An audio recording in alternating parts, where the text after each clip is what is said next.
Hay un punto que confunde a estas personas y es con respecto al Espíritu de Jesús. Porque los textos bíblicos dicen el Espíritu de Jesús, como por ejemplo el texto de Romanos 8, 9 al 11. ¿Sí? Si es que el Espíritu de Dios mora en vosotros, y si alguno no tiene el Espíritu de Cristo, no es de él. Es el Espíritu de Cristo, entonces el Espíritu Santo, según ellos, es el Espíritu de Cristo. Por lo consiguiente, es el mismo Jesús. Pero leamos bien este texto. Mas vosotros no vivís según la carne, sino según el Espíritu. Si es que el Espíritu de Dios mora en vosotros, y si alguno no tiene el Espíritu de Cristo, no es de él. Noten que el primero es el Espíritu Santo, pero el segundo, ¿qué es? ¿Y cuál es el Espíritu de Cristo? La mente de Cristo. ¿Por qué? Si es que el Espíritu de Dios mora en vosotros, ¿sí? Y si alguno no tiene el Espíritu de Cristo, no es de él. Pero si Cristo está en vosotros, el cuerpo en verdad está muerto a causa del pecado, mas el Espíritu vive a causa de la justicia. Y si el Espíritu de aquel que levantó de los muertos a Jesús mora en vosotros, el que levantó de los muertos a Cristo Jesús vivificará también vuestros cuerpos mortales por su Espíritu que mora en vosotros. Como que es confusa la cosa. Y como que ahí nos dan, uno dice, pero ¿cómo es eso? Porque no solamente se habla del Espíritu de Cristo, sino del Espíritu de aquel que levantó a Cristo de los muertos, o sea, del Padre. O sea, del Padre. El Espíritu del Padre. Entonces, el Espíritu de aquel que levantó a Jesús de los muertos. Entonces, ¿de quién es? Del Padre. Pero también se habla, si el Espíritu de Dios mora en nosotros, entonces vamos a tener la mente de Cristo. Y por esa razón, 1 Corintios 2:16 nos dice, porque ¿quién conoció la mente del Señor? ¿Quién le instruirá? Mas nosotros tenemos la mente de Cristo. La mente de Cristo. ¿Sí entendemos esa parte o no? Sí. Ese es el contexto de lo que usted acaba del primer texto de Romanos.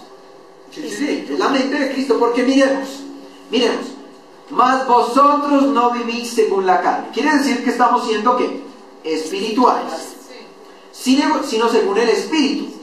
No según el Espíritu Santo, sino según el Espíritu. O sea, ser espirituales. Si es que el Espíritu de Dios mora en vosotros. Si nosotros somos espirituales, es porque el Espíritu de Dios mora en nosotros. Hasta ahí vamos bien, ¿no? Ahora, sigue diciendo, y si alguno no tiene el Espíritu de Cristo, no es de él. Tener el Espíritu de Cristo es tener la mente de Cristo, porque si tenemos la mente de Cristo, pues somos de él. No es que haya un espíritu del Padre y otro del Hijo, ¿no? Y de hecho, como esto está tan relacionado, como que a veces nos confunde, ¿sí? Ahora, miremoslo bajo la luz del espíritu de profecía. El texto solo nos lo aclara, pero si de pronto nos confundimos, vamos a mirar lo que nos dice a nosotros la Review and Herald del 29 de noviembre de 1892. La obra del Espíritu Santo es inmensurablemente grande. Es de esta fuente que el poder y la eficiencia viene al obrero para Dios. Y el Espíritu Santo es el consolador, como la presencia personal de Cristo al lado. ¿Será que el Espíritu Santo es la presencia de Cristo? No. Es como la presencia de Cristo. El Espíritu Santo no es la presencia de Jesús, sino es como la presencia de Jesús. Es como si Jesús estuviese en ti. ¿Sí? Es como si Jesús estuviese en nosotros. Y si Jesús está en nosotros, pues ¿qué es lo que vamos a pensar? ¿Y qué es lo que vamos a hacer? ¿Y qué es lo que vamos a decir? El Espíritu Santo lo que hace es magnificar La presencia de Cristo. Deseado a toda la gente, página 744 nos dice: el Espíritu Santo es el aliento de la vida espiritual en el alma. El impartimiento del Espíritu es el impartimiento de la vida de Cristo. Porque como el Espíritu Santo es como la presencia de Cristo en nuestras vidas, lo que Él nos da, ¿qué es lo que nos da? La vida de Cristo. La vida de Cristo, lo que Jesús ya vivió, la mente, los pensamientos, las actuaciones, los hechos de Jesús, eso es lo que nos da. El carácter. El carácter. Por esa razón, aquí estamos hablando somos participantes de la naturaleza divina, pero no de una naturaleza divina que no haya vivido como hombre, sino de alguien que ya vivió, y eso es lo que nos imparte el Espíritu Santo. Entonces el Espíritu Santo al estar con nosotros es como si Jesús estuviese con nosotros, porque Él no nos da algo diferente que Jesús no nos pudiese dar. ¿Me hago entender? Es interrelacionado y eso es lo que lleva a que la gente se confunda. Pero no es Jesús. Por esa razón dice, por el Espíritu es como Cristo mora en nosotros, y el Espíritu de Dios recibido en el corazón por la fe es el principio de la vida eterna. Tomará de lo mío y os lo hará saber, respecto al Espíritu. Tomará de lo mío y Él sí. os lo hará saber. Muy bien. Eso lo toma el Espíritu Profecía, no te cita. Entonces, aquí tenemos en esta gráfica más o menos lo que es, ¿no? Jesús llena la medida de la ley. Vive una vida perfecta. Entonces, Él es el único que puede ser impartido a nosotros. Porque fue el único que llenó la medida. Entonces, ¿qué hace el Espíritu Santo cuando viene? Él nos da el que vivió a la medida, nos da el carácter de Cristo, nos da la vida de Cristo, nos da la mente de Cristo. Es el Espíritu de Cristo, ¿sí o no? Cuando el Espíritu Santo está en nosotros, ¿qué es lo que recibimos? El Espíritu de Cristo, pero no porque el Espíritu Santo sea el Espíritu de Cristo, sino porque nos está dando de lo que Él vivió. Todo lo que Él vivió. El carácter de Cristo, la mente de Cristo, el Espíritu de Cristo. Como un canal. Y que cuando dice el Espíritu de Dios, entonces se entiende que es tanto de Dios Padre como de Dios Hijo. Claro, es el Espíritu Santo. Ahora, miremos por ejemplo este otro texto de Gálatas 4, 6 y 7. Y el de Romanos 8, 14. Porque todos los que son guiados por el Espíritu de Dios son hijos de Dios. Si somos guiados, ¿somos qué? Hijos de Dios. Ahora miremos lo que dice Gálatas. Y por cuanto sois hijos, Dios envió a vuestros corazones el Espíritu de su Hijo, el cual clama, Abba, Padre. Así que ya no eres esclavo, sino hijo. Y si hijo, también heredero de Dios por medio de Cristo. Pues claro, si Jesús ya fue hijo, y si Él aprendió por la obediencia, por su sumisión, la obediencia, entonces, ¿qué espíritu es el que nos va a dar? Pues el espíritu de hijo para nosotros poder ser ¿qué? Adoptados. ¿Me hago entender? Si vamos a ser adoptados, ¿qué mentalidad debo yo tener? La mente de Cristo. Pues la del hijo, porque yo voy a ser adoptado, yo soy adoptado como hijo. Entonces yo tengo que seguir lo mismo que Jesús hizo. Y si Jesús vino, se hizo hombre y a través de la obediencia aprendió y bueno, todo lo que encontramos nosotros en hebreo, entonces esa es la misma mente que se nos da a nosotros, la misma vida que se nos da a nosotros. Para que nos sometamos a Dios. Pero no quiere decir que el Espíritu de Jesús sea el Espíritu Santo. ¿Me van a entender? Es que es confuso y ahí se pegan y se sigue que eso dice la Biblia. Ahora, miremos. Es una parte bonita. Esta cita me gustaría que la leyeran. Recibiréis poder, página 15. Al descubrir a sus discípulos la obra del Espíritu Santo. Al describir a sus discípulos la obra del Espíritu Santo, Jesús quiso inspirarlos para que alcanzaran el mismo gozo y la alegría que llenaba su propio corazón. El Consolador era el más excelso de los dones que podría solicitar al Padre con el propósito de exaltar a su pueblo. Fue dado como el agente regenerador, y sin este don, el sacrificio de Cristo hubiera sido en vano. Porque Jesús va, intercede por nosotros. ¿Y quién nos da esa vida de Cristo a nosotros? ¿Quién nos da esa vida? Porque Él es el canal. ¿Quién nos lo da? Pues el Espíritu Santo. Pero si no tuviéramos el Espíritu Santo, ese sacrificio de Jesús sería en vano. Ahora, acuérdense que Jesús no puede ser separado de su naturaleza. ¿Se acuerdan? Dicen inseparable. Esas dos naturalezas quedaban unidas. O sea que Él está allá. Pero ¿quién es el que viene a nosotros? El Espíritu Santo. ¿Sí? El Espíritu Santo. ¿Recibiréis poder es una matutina? Sí. Recibiréis poder es una matutina. El Espíritu es el que hace efectivo lo que logró el Redentor del mundo. ¿Cómo logramos lo que logró el Redentor? A través del Espíritu Santo. Mediante el Consolador el corazón se purifica. Gracias a su obra el creyente llega a ser participante de la naturaleza divina. Es una obra muy estrecha y eso es lo que lleva a muchos a confundir. El texto de Hechos 16, 6 y 7 en muchas Biblias modernas dice el Espíritu de Jesús, pero en griego no aparece la palabra Jesús, porque se está hablando del Espíritu Santo. A ver, ¿qué dice? A ver, yo lo tengo aquí. Ah, pues aquí está. Sí. Hechos 16, 6 y 7 en muchas versiones modernas de 1989 dicen: atravesando la región de Frigia y de Galacia, porque les fue prohibido por el Espíritu Santo hablar la palabra en Asia, cuando llegaron a la frontera de Misia, procuraban entrar en Bitinia, pero el Espíritu no se lo permitió. De Jesús. Es lo que dice griego. El Espíritu, porque estamos hablando de ¿quién? De Del Espíritu Santo. Cada vez que se habla de Espíritu de Jesús, no se está hablando del Espíritu Santo. Quiero que quede eso claro. Siempre que la Biblia dice Espíritu de Jesús, no se está hablando del Espíritu Santo, se está hablando de la mente de Jesús, del carácter de Jesús, de todo lo que Él aprendió como hijo, y que eso es lo que nos es impartido. Como hombre, Jesús entregó su espíritu al morir, pero la divinidad no murió. Encontramos, por ejemplo, como en Lucas 23:43 dice: Padre, en tus manos encomiendo mi espíritu. Y como Juan 20:17, Jesús le dice a María: no me toques. ¿Por qué? Porque no he subido todavía a mi Padre. El Espíritu de Profecía nos dice sobre esto. Jesús le dijo a María: no me toques. Y mire lo que dice: el alma de Cristo no fue inmediatamente al cielo, como muchos creen, o de otra manera, ¿cómo podría ser ciertas sus palabras? Aún no he subido a mi Padre. El Espíritu de Jesús durmió en la tumba con su cuerpo. Noten cómo el Espíritu de Jesús no es el Espíritu Santo. ¿Sí se dan cuenta?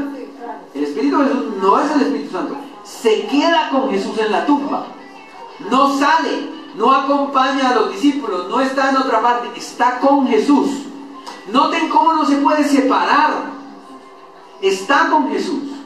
Jesús tomó, o sea, Jesús asumió esa limitación cuando tomó la naturaleza humana. La naturaleza humana. Y en el momento de la tumba estaba ahí.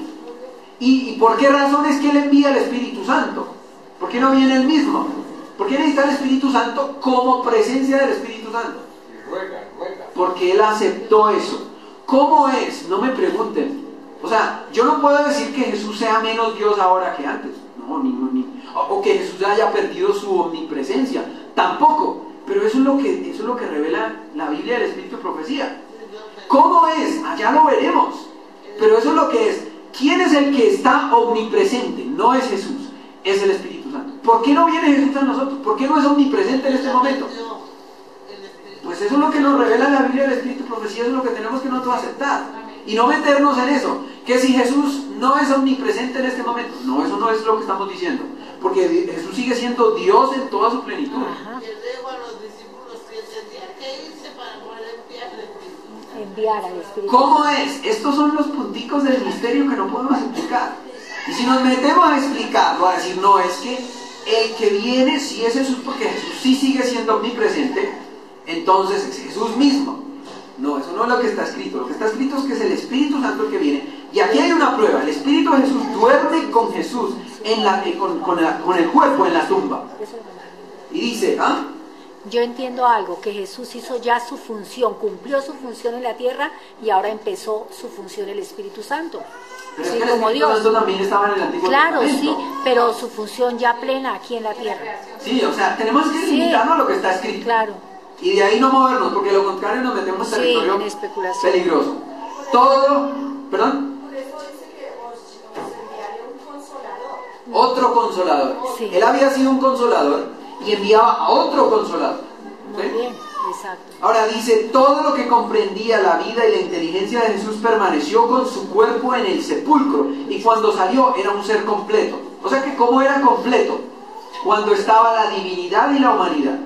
Estaba incompleto cuando la humanidad había muerto, a pesar de que Dios estaba allí. Y Dios no salió, la divinidad no salió de la tumba, según lo que nos dice ese texto. Acompañó. Lo acompañó el cuerpo y no estaba completo, sino hasta que fue resucitado. Y ahí sí quedó completo. Quiere decir que en el cielo sigue siendo completo. Amén. Está completo. No tuvo ¿Sí? problema su espíritu. ¿Sí? Este texto de Hebreos 1, versículo 5 dice: por lo cual, entrando en el mundo, dice, sacrificio y ofrenda no quisiste, mas me preparaste un cuerpo. Y ese cuerpo que le preparó en el vientre de María es el que se volvió inseparable de él.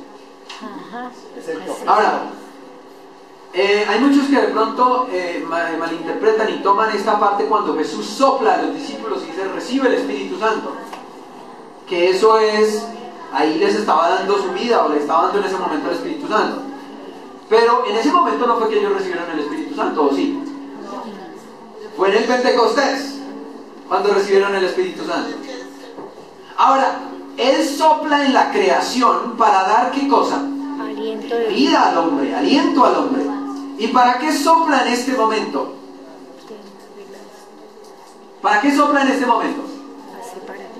Porque es el mismo poder que existió para crear, es el mismo poder ¿para qué? Para salvar. Sopla demostrando que o sea, dice allí, el que cree en mí, como dice la Escritura, de su vientre correrán ríos de agua viva. Y esto dijo del Espíritu, que habían de recibir los que creyesen en Él, porque no había sido dado el Espíritu Santo, porque Jesús aún no había sido glorificado. Pero en Juan 20:22 dice, habiendo dicho esto, sopló y les dijo, recibid al Espíritu Santo. ¿Pero ustedes creen que ahorita se pueden mover así fácilmente? No, orando a Dios no. ¿Ustedes creen que si les dicen, no, es que la Trinidad, esto, que Jesús es menos que Dios, o que ustedes se dejan llevar así fácilmente? No sé, espero que el tiempo que estamos gastando, o que estamos teniendo acá, invirtiendo, no sea en vano. Ustedes se afiancen en la verdad. Estos textos de pronto uno no se ha metido en esto, porque pues uno lo toma como que sí, ¿no? Está bien. Pero a veces es necesario todas estas cosas para que uno se afiance y escudriñe e investigue todas las cosas. El Espíritu Santo nos dice a nosotros en el Deseado a todas las gentes, páginas 622 y 623. Este es el texto del cual estas doctrinas se pegan. Porque dice, el Espíritu Santo es el representante de Cristo, pero despojado de la personalidad humana e independiente de ella. ¿Qué quiere decir? Que el Espíritu Santo es Jesús, pero despojado de la naturaleza humana. Así es como lo ven ellos. ¿Ustedes creen que eso es lo que dice? No, pero ya va. Ellos dicen que ellos interpretan este texto de la siguiente manera. El Espíritu Santo es el representante de Cristo, pero despojado de la personalidad humana independiente de ella. Es decir, que el Espíritu Santo es Jesús, pero despojado de la naturaleza humana. Pero es que eso no es lo que dice. Dice el Espíritu Santo es el representante de Cristo. No está diciendo que el Espíritu Santo es Cristo despojado de su naturaleza humana independiente de ella. No está diciendo eso, dice es el representante. El Espíritu es sin cuerpo como si lo tiene Cristo. Ahora, obviamente el Espíritu Santo no tiene el cuerpo humano. Y por eso es que dice despojado de la personalidad humana e independiente de ella.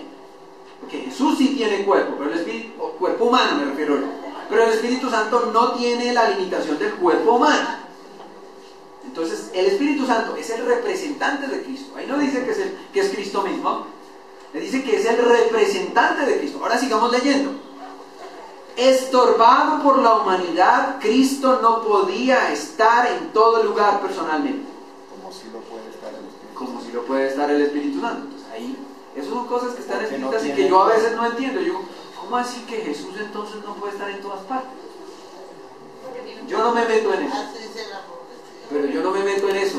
Y no debemos meternos en eso, porque eso es lo que dice. ¿Cómo? No lo podemos explicar, porque no está escrito, correcto. Si ahí me dice el texto que Jesús está estorbado por la humanidad y por esa razón no podía estar en todo lugar personalmente, entonces hay que aceptarlo así. Allá llegará un momento en que Dios nos lo explicará. Y como no podía estar en todo lugar, entonces ¿a quién enviaba? Al Espíritu Santo. Sí, pero claro que aquí es cuando Él vendría, cuando el Espíritu Santo vendría. Dice, por lo tanto, porque mire, sigue diciendo, por lo tanto convenía a sus discípulos que fuese al Padre y enviase el Espíritu como su sucesor en la tierra.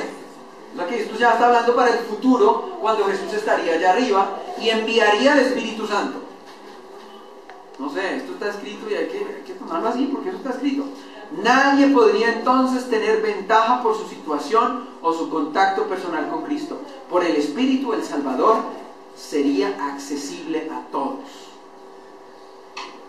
Y ahí está cita de educación donde dice Cristo, la grandeza de Dios nos es incomprensible. Jehová tiene en el cielo su trono, sin embargo es omnipresente mediante su Espíritu. O sea que, bueno, de pronto muchos dicen aquí, se basan en esto para decir que la omnipresencia de Dios inclusive es el Espíritu Santo. ¿Pero de quién está hablando? Arriba, ¿de quién está hablando? De Cristo. Y el Jehová del cual se está hablando no es del Padre, sino del Hijo. ¿Y cuál es la omnipresencia del Hijo? El Espíritu Santo. Si se dan cuenta, el contexto dice arriba Cristo y uno viene hablando, dice sin embargo es omnipresente mediante su Espíritu. ¿Quién? Jesús, no el Padre. ¿Sí? Y por su propia naturaleza no puede dejar de satisfacer los anhelos del alma y quiere satisfacer nuestros deseos. Ya esto lo conocemos, ¿no? Que el Espíritu Santo es otro consolador, que dice que no os dejaré huérfanos. Ahora, de ese texto se toma para decir yo estaré con vosotros hasta el fin del tiempo. Pero ahí no está hablando de él, sino, yo estaré con vosotros cuando se hace la promesa del consolador, pero se está hablando cuando él vendría, porque el capítulo 14 se está hablando de su venida, y dice enviaré el consolador y yo estaré con vosotros. ¿Me van a entender? Cuando nosotros leemos Juan capítulo 14, pareciera que en algún momento se hablase de que el Espíritu Santo era el mismo Jesús que vendría, pero él está prometiendo, dice, no se turbe vuestro corazón, creéis en Dios, creed también en mí, en la casa de mi Padre hay muchas moradas. Cuando me vaya y prepare el lugar, vendré otra vez y os llevaré conmigo. Y después sigue diciendo y hablando del Consolador. Sí. Dice, no os dejaré huérfanos, volveré a vosotros. Como la presencia de Jesús era ¿quién? El Espíritu Santo. No Jesús mismo, era como la presencia. Por eso no los iba a dejar solos. Y además de eso, después volvería. Otro consolador. ¿Sí? Otro consolador. Bueno, esto ya lo vimos, que es como la presencia de Cristo. La obra del Espíritu Santo es la de presentar a Cristo. El Espíritu Santo exalta y glorifica al Salvador. Es su trabajo presentar a Cristo. ¿No creen ustedes que si eso fuera claro para la hermana Val no diría ahí? No me pondría con tanto cuento de como por torcerla. No diría, el Espíritu Santo es el Salvador. Sencillo. No sería más fácil decirlo. Pero dice, el Espíritu Santo exalta y glorifica al Salvador. Presenta a Cristo. Es su trabajo presentar a Cristo. Ahí está. No estamos hablando de la misma persona. Es muy claro, presentar a Cristo. Lucas 3:22 dice, y descendió el Espíritu Santo sobre él en forma corporal. Este texto también se pega en ellos para decir, según deseado a todas las gentes, que el Padre mismo, era Lucas 3:22, y mire lo que dice mensaje, porque es que lo que pasa es que deseado a todas las gentes dice que el Espíritu Santo que vino en forma de paloma no era la tercera persona, sino era la gloria de Dios, porque eso es lo que dice el deseado a todas las gentes. Mira, dice, pero el Padre mismo contestará la petición de su Hijo. Salen directamente del trono los rayos de su gloria, los cielos se abren y sobre la cabeza del Salvador desciende una forma de paloma de la luz más pura. No el Espíritu Santo, sino la luz más pura de la gloria de Dios. ¿Se dan cuenta cómo uno se puede pegar de ese texto? Claro. Pero mira lo que dice Mensajes Selectos tomo 1. Dice, descendió sobre él el Espíritu de Dios en forma de una paloma áurea. Esto es complementario. Yo no me puedo pegar a un solo texto para decir, no, es que el que descendió en el momento del bautismo no era el Espíritu Santo, sino era la luz de Dios o de la gloria de Dios. Eso era una descripción. Pero Mensajes Selectos nos dice que era el Espíritu Santo. Y Historia de la Redención también nos dice, los ángeles de Dios acudieron al lugar de su bautismo. El Espíritu Santo descendió en forma de paloma y reposó sobre él. ¿Qué más? Muy claro, eso es muy claro.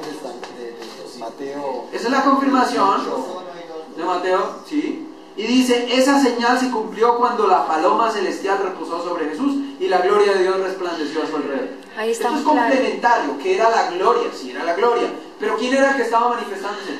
Era el Espíritu Santo. Eso no quiere decir que no fuera la tercera persona, que era la luz de Dios y que no...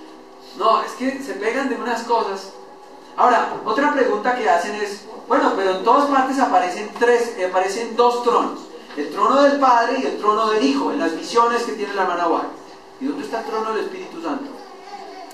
Pero si leemos la Biblia, se habla de un solo trono, para los tres. Miren lo que dice, Apocalipsis 4, 3 y 5, dice, y el aspecto del que estaba sentado, Padre, era semejante a piedra de jaspe y de cornalina, Y había alrededor del trono un arco iris, semejante en aspecto a la esmeralda. Y del trono salían relámpagos y truenos y voces. Y delante del trono ardían 7 lámparas de fuego, las cuales son los 7 espíritus de Dios. ¿De dónde salía? De un trono. De un mismo trono, 7 espíritus. Pero como sabemos que el número 7 es plenitud, se está hablando ¿de qué? De un solo Espíritu Santo. Ahora, Apocalipsis 5, 1 y 6 nos dice: y vi en la mano derecha del que estaba sentado, ¿quién es? El Padre, en el trono, un libro escrito por dentro y por fuera, sellado con 7 sellos.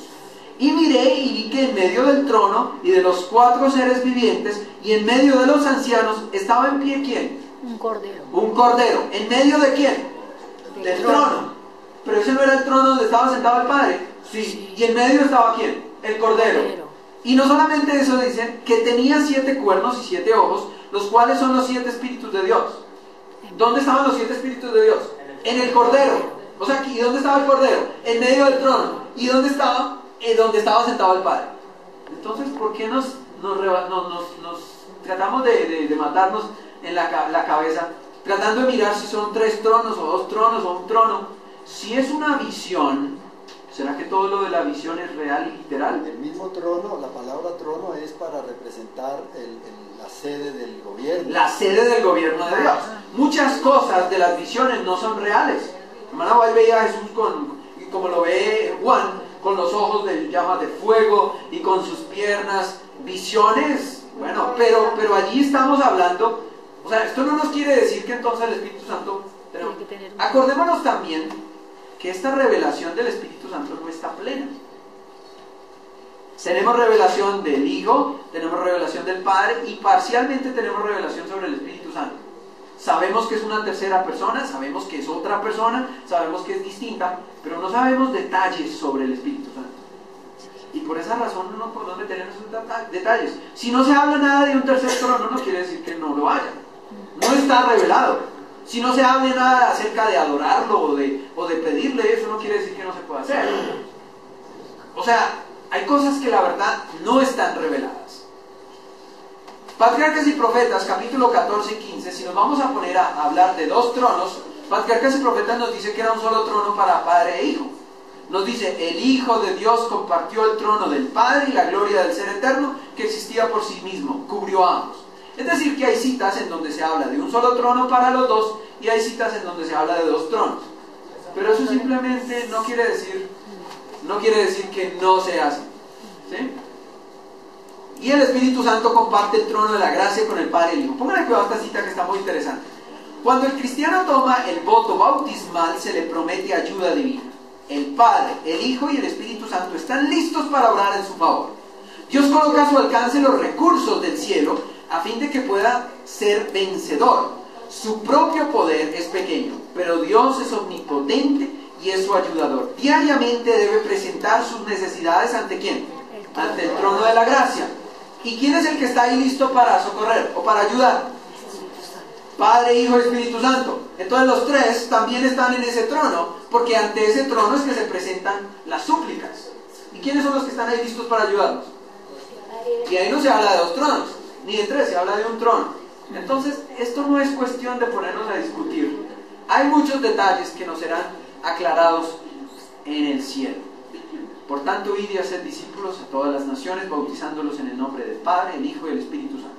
Según ellos, este texto está añadido, porque no le cuadra lo que ellos quieren decir. Pero aquí aparece el texto bizantino. Si ustedes se pueden dar cuenta, en la parte de arriba dice GRBYZ. Eso quiere decir texto bizantino. Y ahí aparecen las 3 personas. Aparece Patros, Nion y Agion Neumatos. Los 3. En el texto griego, en el texto bizantino. ¿Y cuál era la parte bizantina?